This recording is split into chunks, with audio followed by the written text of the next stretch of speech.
In India, summer temperatures in certain areas can rise up to more than 50 degrees Celsius.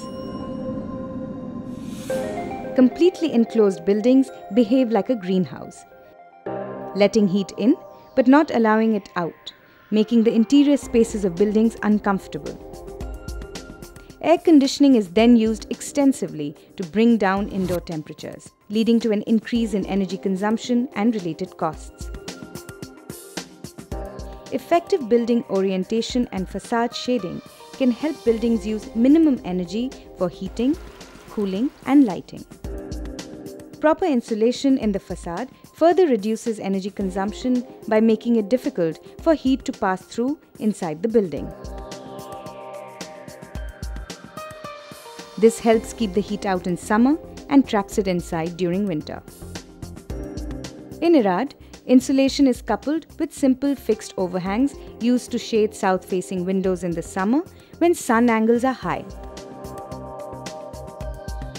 These shades have reduced solar glare and improved user comfort.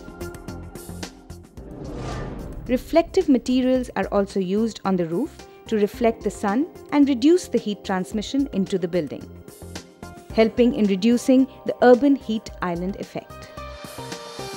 With measures such as these, a 15% reduction in annual cooling energy consumption has been recorded. Proper placement of windows can maximize natural ventilation and lighting. In a typical building, 25 to 40% of the energy consumed is used for artificial lighting. By allowing more natural light to penetrate, energy consumption is significantly decreased. Windows located high on the wall or on the roof will result in deeper light penetration and reduce excessive brightness. Vegetation outside the windows, curtains, and traditional jalis can be incorporated to reduce glare and filter the natural light, leading to optimal visual comfort. Both natural and artificial light can be used together. In Irad, this is implemented through a simple pulley mechanism. With a building that's designed well, we can actually avoid the direct sun from penetrating into the building. And it's not maybe coming from one direction so that it's glaring, but it comes from a multitude of directions. The north, the south will be your best way and best orientation. So daylight is first, but you really have to understand of how to treat the sunlight in order to get great daylight within a space that people really enjoy. Use of daylighting strategies can reduce 10 to 20% of the total building energy costs. In addition to savings, natural light creates a visually stimulating and productive environment for building occupants. The efficiency of the people who come and work in this place have increased quite a bit. A couple of key factors is that a lot of green spaces are provided in the building. So wherever you're sitting, you should be able to see some greenery outside. So you're not compartmentalized. You're basically, it's an open environment that gives people to see greenery. And in addition to that, natural lighting comes in. And when we human beings operate much better in a natural lighting than in artificial lighting. At Center for Science and Environment, large operable windows and open planted terraces allow maximum amount of natural light and ventilation.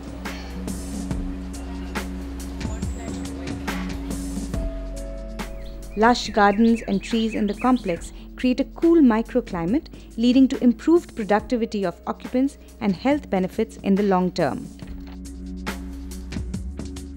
A solar chimney has also been incorporated at CSE. It brings in fresh air, which flows through openings inside the building. This improves ventilation and cools the temperatures inside by almost 5 degrees Celsius. At NIIT University, a displacement ventilation system coupled with earth-air tunnels was set up to filter and cool the air.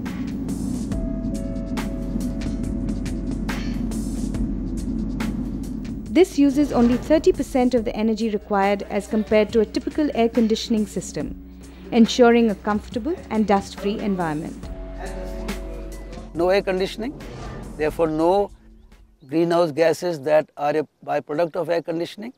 And so we are ecologically responsible once again by not adopting air conditioning. We strongly believe that evaporative cooling is actually an alternative to air conditioning. We have for every part of the building, we have about 45-50 meters long tunnels which are running 4 meters below the ground. And air is drawn through these tunnels, it is sucked through these tunnels, it cools down, and then it is brought into a machine which cools this further. And that air is supplied through ducts in the building, through every room. And you can see the ducts in the building, and we have a series of ducts outside the building which pull this air out by natural means. Alternative sources of energy can then be set up in the already efficient buildings to further decrease dependence on the grid. Today, solar-generated electricity is used in the most isolated areas as well as in our cities. Photovoltaic systems can be used to capture solar-generated electricity and supply it to various systems.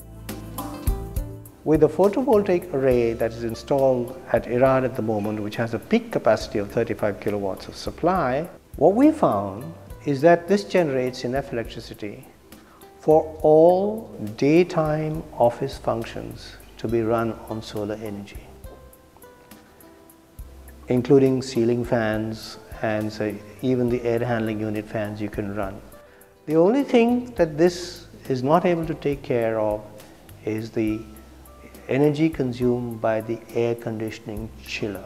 If I can do without this air conditioning technology, which is the real consumer of energy, actually I can be self-sufficient with solar energy in a 3 or 4 story buildings type of campus. All its needs will be met just by the energy falling on the roof.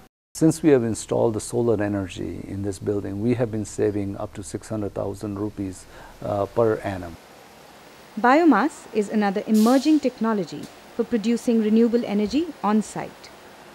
The advantage of woody biomass or biodiesel is that it's a fuel, meaning it's called a firm source of energy. It's available, you can store it, and then you pyrolyze it or burn it or whatever else. It's definitely, in my mind, one of the major power sources for all rural areas of India, because at those densities, complete freedom from the grid can be potentially achieved. At Terry Retreat, waste materials such as crop residue, straw, twigs and branches are used in the gasifier. The gasifier is able to provide for more than 70% of the electricity demand in the building. Any surplus energy generated is used to recharge the battery bank. The diesel-fed generator is used for less than 30% of the building's energy requirements. A control device, the power manager, uses the most efficient combination, deciding which is the better source of electricity at any given time. The complex saves 40 to 50% of energy costs over conventionally designed buildings at an additional investment of just 25%.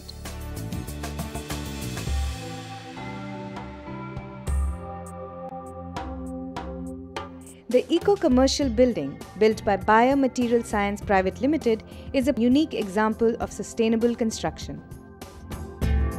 The 2-story cube-shaped office building was designed by local experts using locally available materials and adapted effectively to suit the local subtropical climate. Biomaterial Science Eco-Commercial Building Program showcases the importance of planning and material solutions to comply with the construction industry challenges. Our eco-commercial building concept is a great example of how we are putting our climate control strategies into practice. We designed this project with the motto, adapting a building to the climate is better than adapting the climate to a building. This concept can be adapted globally to any of the planet's various climate zones. Based on the rigid polyurethane thermal insulation made of biomaterials and its own resources for generating renewable solar energy, the building can meet its entire energy needs itself for lighting, air conditioning and equipment. Taken over a year as a whole, our eco-commercial building generates 86 megawatts of clean renewable solar energy and consumes only 79 megawatts for its internal operations. The building generally consumes 50% less energy than the comparable buildings in this region. This innovative eco-commercial building is carbon neutral. Energy consumption for cooling, ventilation and lighting is covered in full by renewable energy, all produced by the building's own photovoltaic system on its roof, which generates 100% of its electricity. These net zero energy projects show that approaches such as combining efficient insulation with renewable energies can help to dramatically reduce a building's energy consumption and therefore its carbon emissions.